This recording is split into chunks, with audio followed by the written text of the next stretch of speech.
in matters innovation here in the United States and all over the world. These are the Kenyans that I seek to partner with when we form government to transform our country.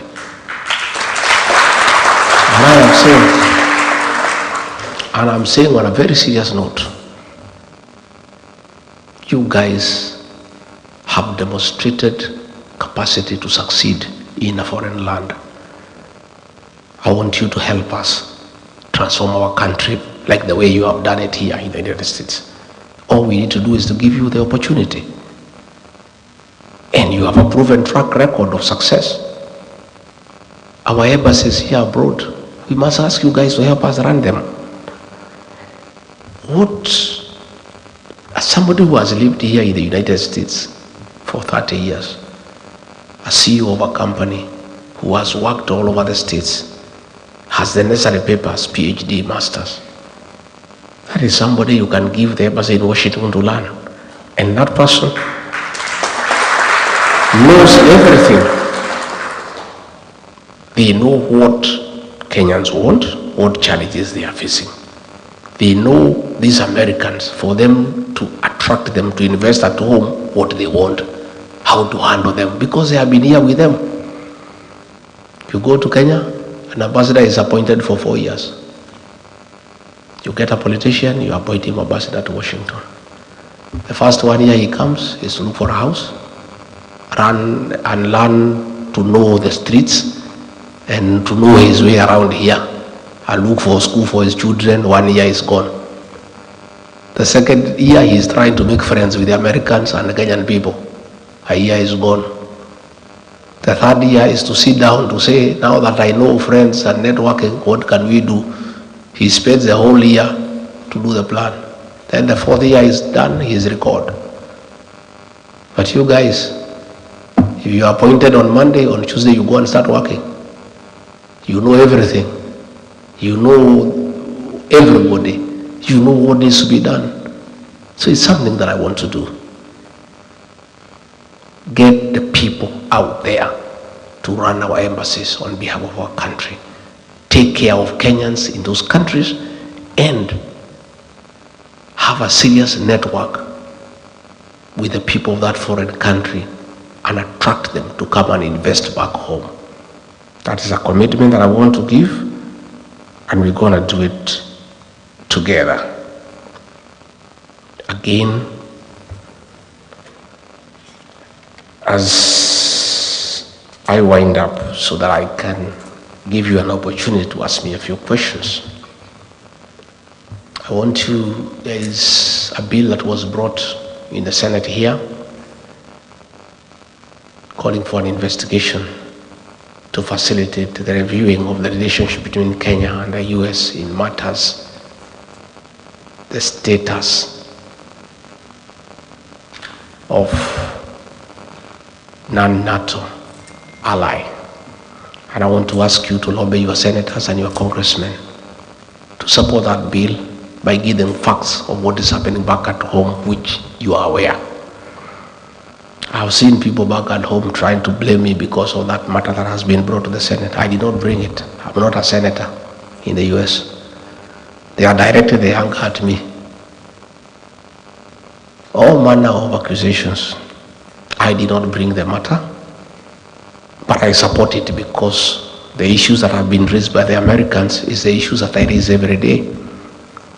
The issues of extrajudicial killings, abductions, the issue of interfering in Sudan by working with a terrorist group called RSAF, the issue of working with Alshabaab.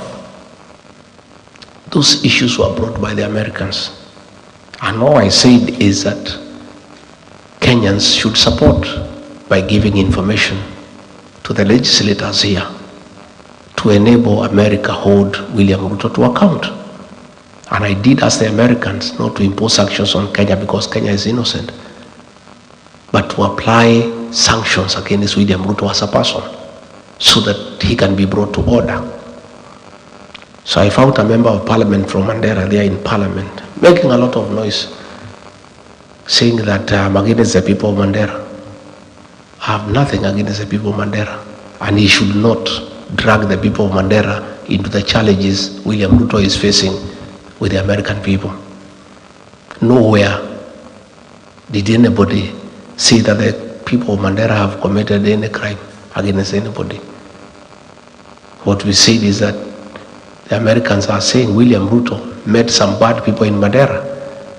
If you meet bad people in Mandera, it does not mean that the people of Mandera are party to the meeting that you had. So I also saw the senator trying to say that we have a problem with the Somali community because we are asking that William Ruto be held to account. Nobody has any problem against any community. The Somalis are part of Kenya and they are a very serious community that has done a lot in the transformation of our country and the economic development of our nation. They are very serious drivers of our economy. They are very aggressive in business. So the senator of Mandera, don't drag the Somali community into the challenges facing William Ruto. It's William Ruto who is being told to account by the Americans for his activities with the terrorist organizations. The people of Mandera, the Somali community are innocent and have nothing to do with it. And by the way, I want to tell the politicians there in northern Kenya, if you want to defend William Ruto, defend him. But don't try to create a wedge between us and the Somali community because we have nothing against them. They are part of Kenya and they too are telling us they are suffering just like the rest of Kenyans. And doesn't mean because Aden Ware is eating, the Somali community are eating. They are also complaining of marginalization. They are complaining of bad economic times. In fact, the Somali community, more than any other, has really borne the brunt of extrajudicial killings and forced disappearances for a long time. So let nobody try to create a wedge between those opposed to William Ruto and communities. Let William Ruto answer the Americans for what he has done and what he has not done. I saw the Minister for Interior saying that we should be asked to help in investigations in this matter. We cannot help in any investigations because the Kenya government has not initiated any investigations against William Ruto. The people who have initiated investigations is the American Senate. So if there is need for us to help in investigations, we'll help the American Senate, not the Kenya government, because the Kenya government has not initiated any investigation. Number two, the Kenyan government cannot investigate William Ruto because those policemen work under him. And all the things he is doing of killing people and abducting people, he is doing with the very police. So there is nobody stupid enough to go and report William Ruto to the Kenyan police. Nothing will be done against it. So whoever sees, please don't sell fear to us. You know we cannot buy. In any case, it is the same CS who said that when 5 chiefs were abducted by Alshabaab, he said that they will go into negotiation with the Alshabaab to have them released. How can you negotiate with people you do not know? And since they were released after negotiations, the CS Interior knows much more than anybody else on who are the leaders of Al-Shabaab because he said publicly that he'll initiate negotiations for the release of the 5 chiefs who were abducted.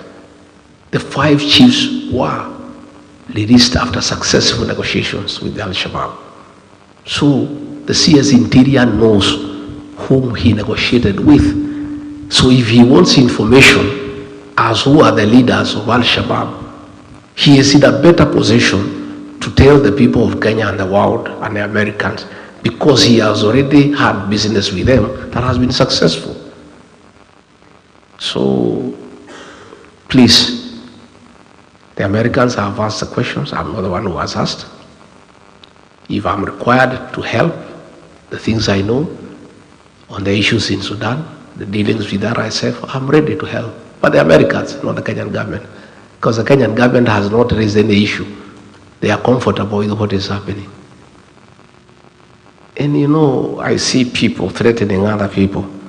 I've seen that fellow called Soprano issuing a lot of threats every day. Oh, mimi ni fire, mimi ni noma. Oh, don't push me around. I want to tell Soprano to take time to read Wallace Soyinka.